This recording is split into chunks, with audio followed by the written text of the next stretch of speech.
Tell us why you're here today with the Heisman Trophy. If I start off being a comedian, you wouldn't believe it. Well, actually, it's about the Heisman moving through the greater Lafayette area. I think Marty and Nissan, who's sponsoring the Heisman for this coming year, decided at least somewhere in West Lafayette, we have someone who might have been a part of this in the past.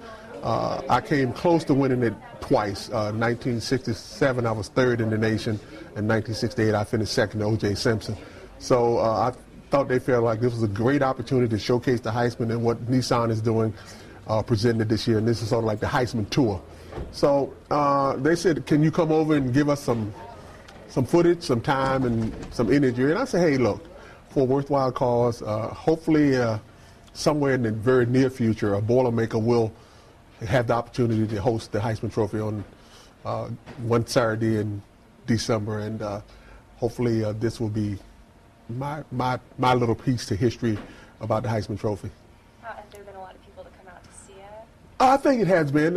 Quite naturally, I would love to see the whole parking lot full of people, but sometimes our fans, it's a busy Thursday evening in West Lafayette, so in Lafayette, we got other things to do. But it didn't stop me. It's for a worthy cause, and to be this close to the trophy that is emblematic of the greatest or the best college football player for that year in itself is an honor.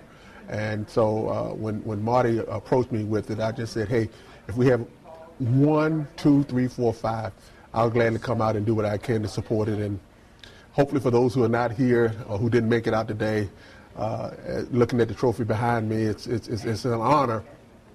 I didn't win it, but it's still an honor anyhow just to be this close to it.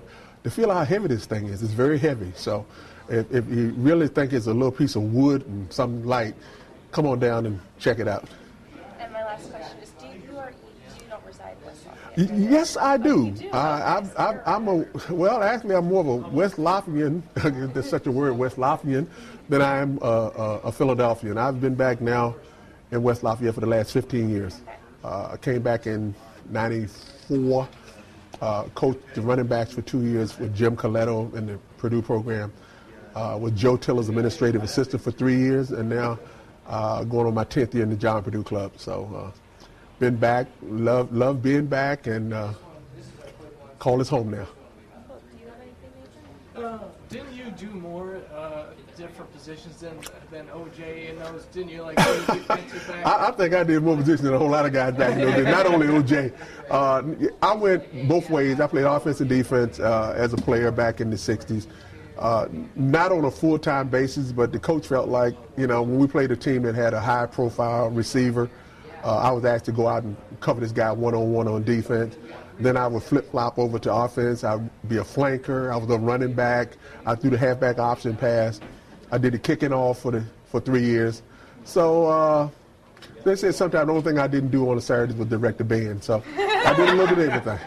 Now, was that physically tough on you to play both ways in a game? Or? It was and it wasn't. And when I say that, in high school, I went both ways in high school to full game. So at least here I got a relief break. I didn't have to go to full game. But when we went to Notre Dame my sophomore year and played the Irish, and they had a combination by the name of Terry Hanratty and Jim Seymour. We didn't know this going into the game. They were first-year players like we were, and they torched us. The guy who I was covering had no reception. The guy on the other side had about 14, and they beat us up in South Bend. So the following week, the coach decided, well, Leroy's our best cover man, so we're going to let him cover the other team's best receiver.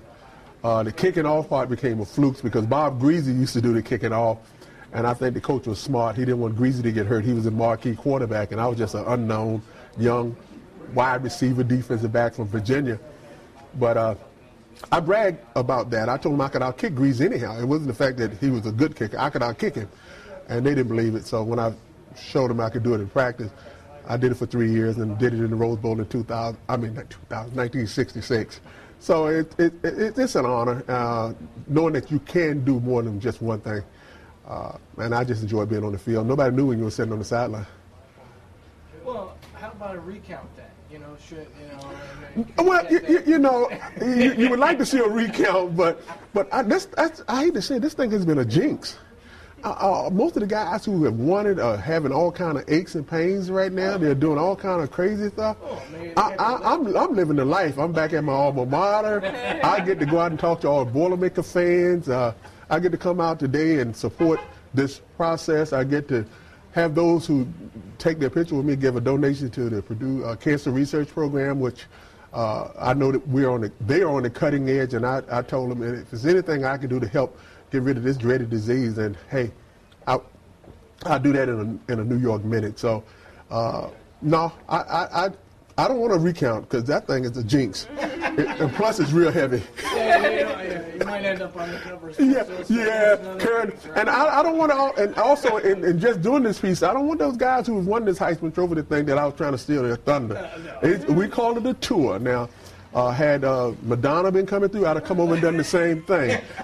I could be at home watching Jay-Z and Alicia Keys on TV tonight, but the bottom line is it's in the greater Lafayette area. I think it has a lot of punch to it, and for us to be this close to the original Heisman Trophy, I think we should take advantage of this opportunity. And I'm just glad that Martin and them had thought enough of me to invite me out. Great. Thank you so much. Thank you.